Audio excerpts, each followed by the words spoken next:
my name is Susan Vaughan.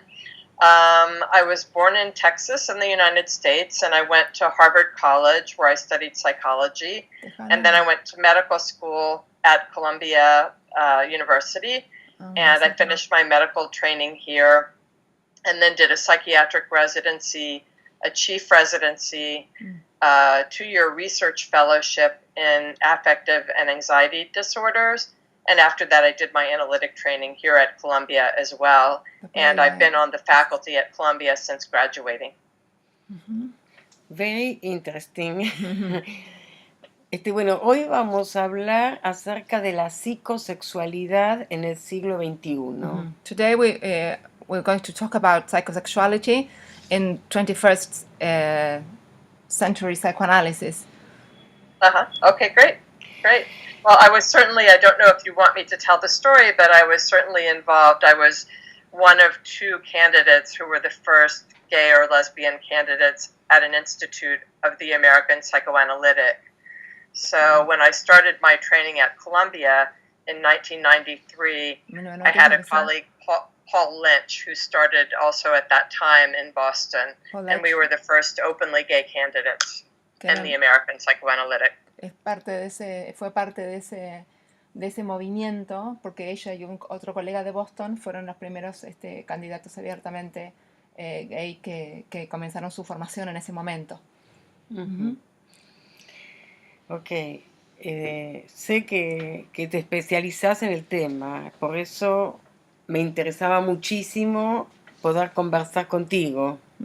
I know you have specialized on this particular field. That's why I was so interested in talking to you and listening to your ideas about this subject.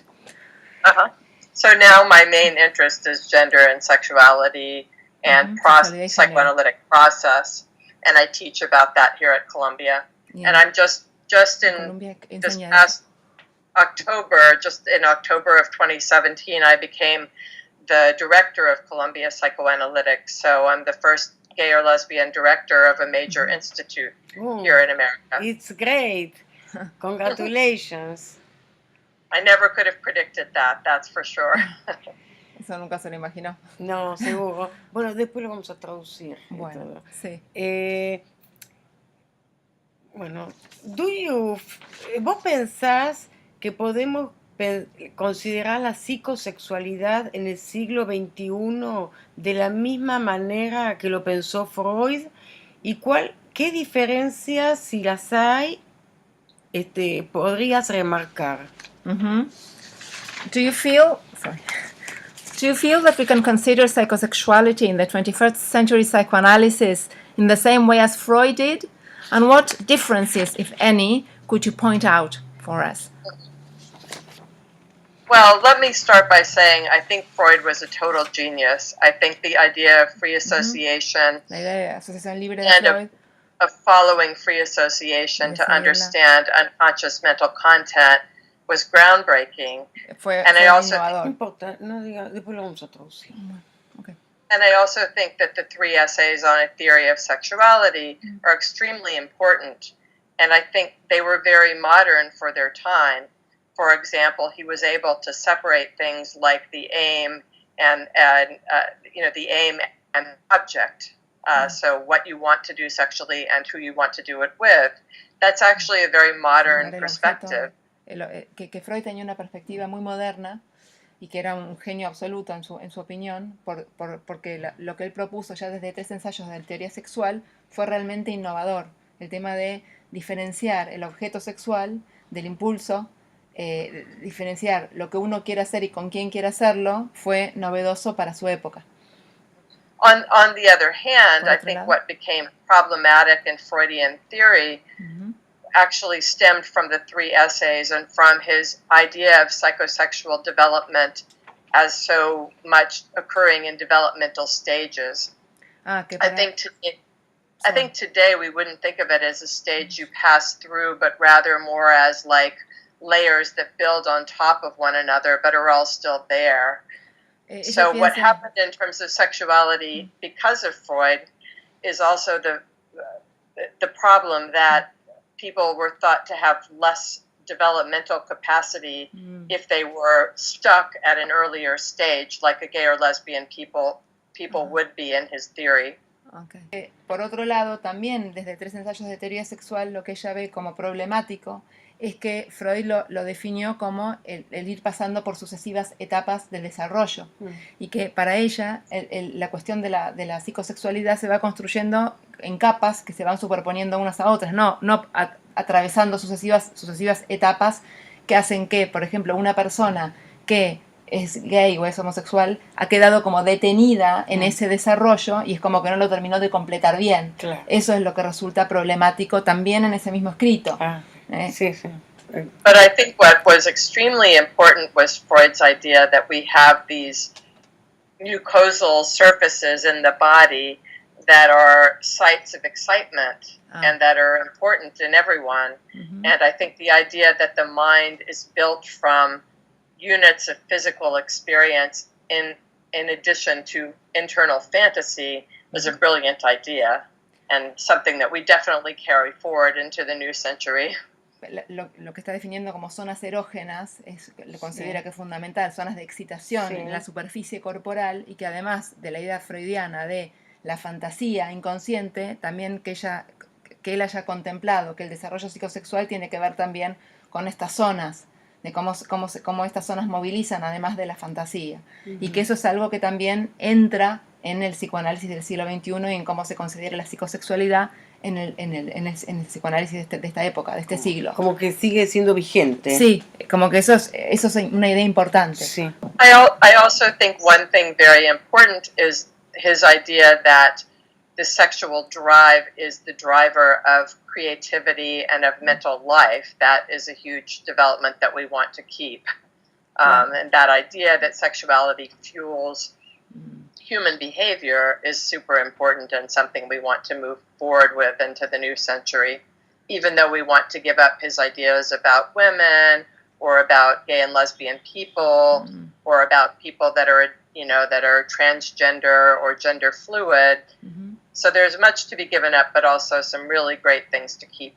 Hay un montón de cosas que ella las dejaría, las abandonaría, como la idea de las mujeres que tenía Freud, la idea de la gente que es homosexual, o lo que ahora se deben llamar estos otros grupos que ahora se han definido con posterioridad a Freud. Verlos desde la perspectiva freudiana no es algo que para ella aporte. Sí aporta mucho, y es lo que ella quiere llevar a este siglo de psicoanálisis, es la idea de este impulso, de este drive, de la pulsión, que es fuente de creatividad y de salud mental. Y que esto es lo que también fogonea, impulsa el desarrollo mental y la creatividad. Me surge preguntarle qué es lo nuevo para ella, ¿no? ¿Qué es lo que ella sí agregaría? Que hay aspectos de Freud que siente que no van más, pero ¿qué sería lo nuevo? What would you consider to be the new stuff, the new things in psychoanalysis that are worth keeping or worth developing, perhaps?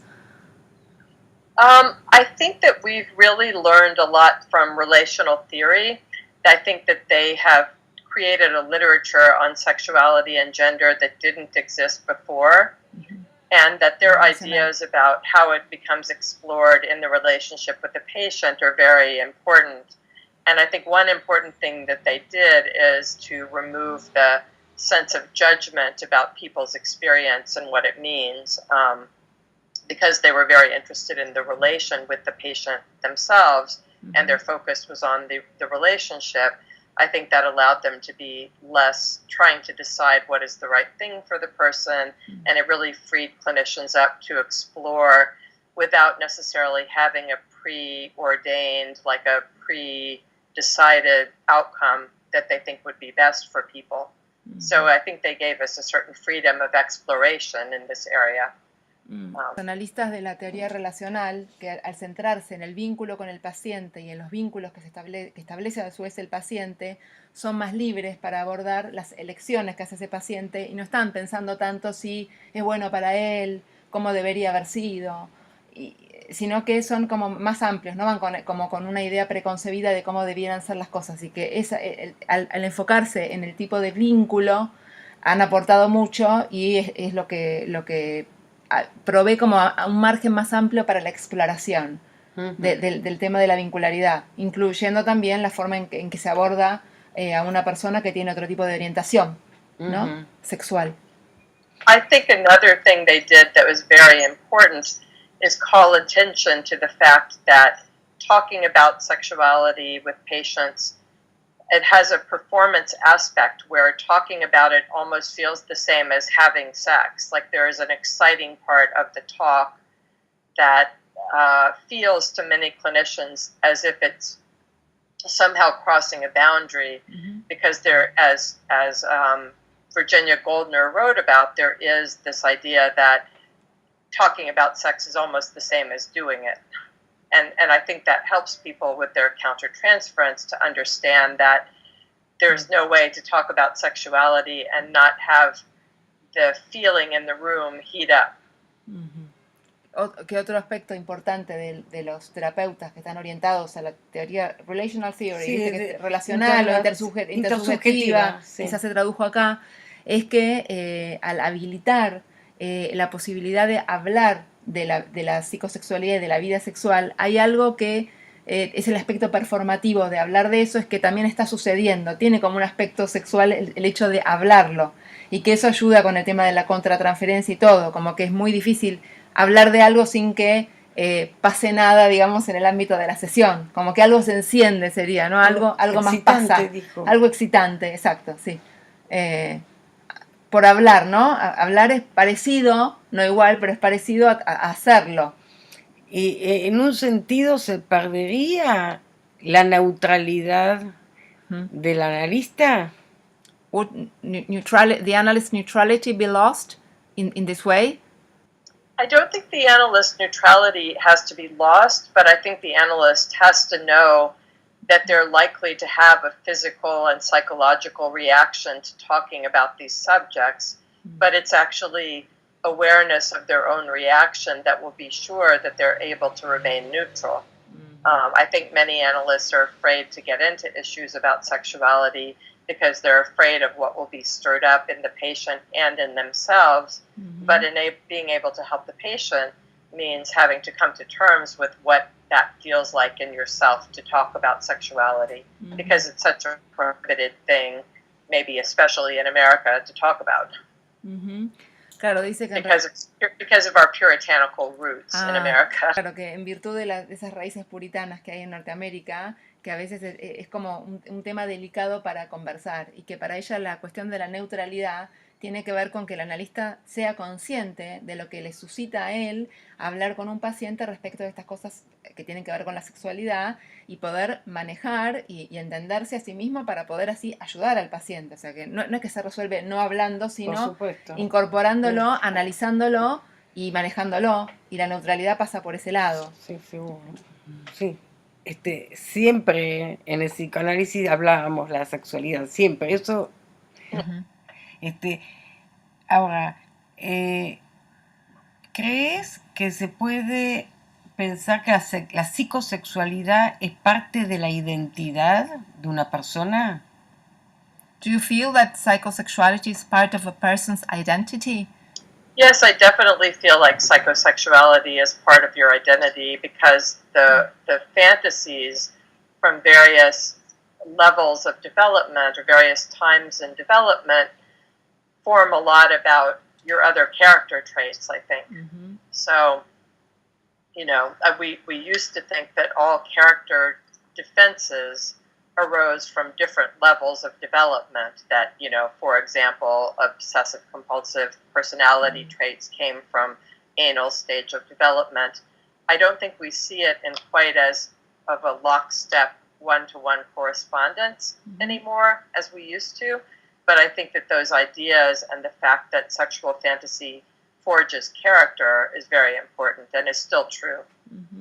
Piensa que sí, porque las fantasías sexuales no se pueden pensar como separadas de otros rasgos de personalidad, y que si bien ya no está esta idea de pensarlo término a término, ¿no? Bueno, el sintomatología o caracteropatía obsesivo-compulsiva tiene que ver con una detención en el estadio anal, pero sí que hay fantasías sexuales que ayudan a formar ciertos rasgos de personalidad, con lo cual no se puede pensar, deduzco yo, ahora es una interpretación mía de lo que dice Susan, no se puede pensar una cosa sin otra, ¿no? No son como compartimientos estancos. Another thing I forgot before is that I think the work of Otto Kernberg on aggression and its relation to sexuality is important, and that rather than thinking of sex and aggression as completely separate drive entities, looking at how they come together and separate again is very interesting. And I think we've learned a lot about people's sexuality when they're unable to have full relationships with whole objects, when they're having part object relationships, and how that's expressed in sexuality is different because of Kernberg's work.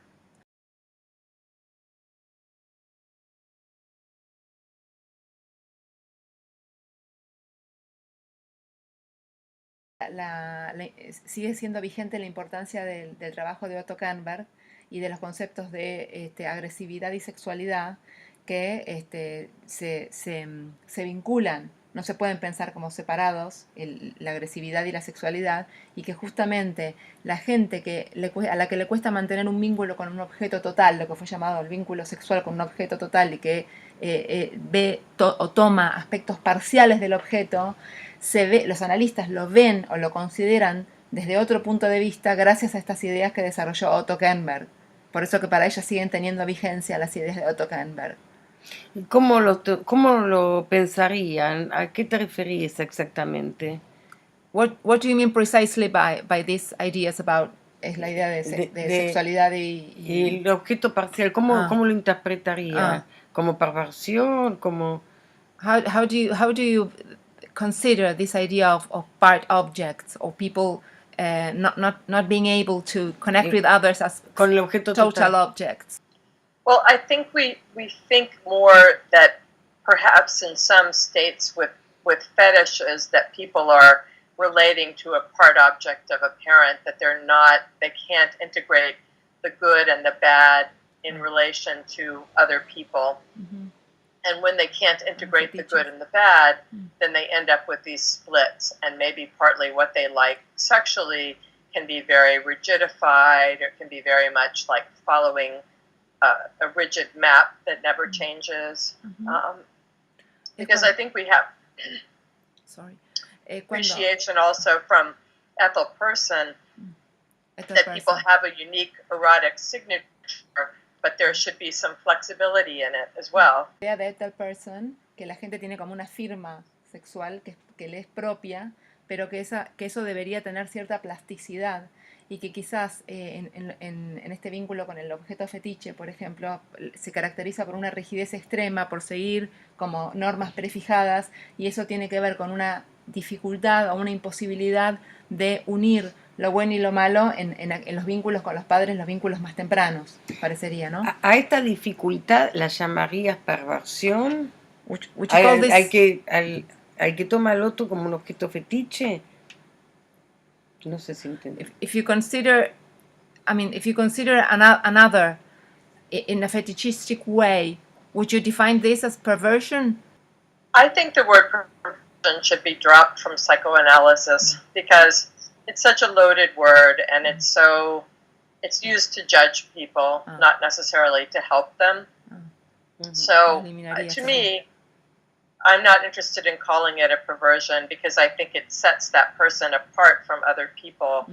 And I think that the person may have deeper reasons for their behavior that we understand in treatment and that improve, but I don't want to make them into another category. And I think all Freud's brilliance was that all sexuality has polymorphous perversity in it. So I think we should be appreciative of polymorphous perversity in all sexuality and leave it at that. I just think people are often happier when they have a little variety in their sexual scripts. And that makes it more possible to actually meet with a partner during sexuality and have a true union. of the two people involved, or more than two involved in the sexual act. Bueno, decía que la palabra está tan cargada negativamente, sí, que la dejaría de lado porque sirve como para juzgar y no para ayudar a otros.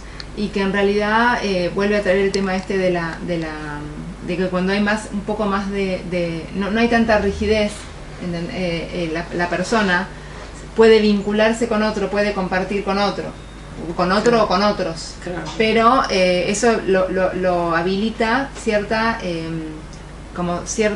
flexibilidad dentro del rango de elección que cada uno toma.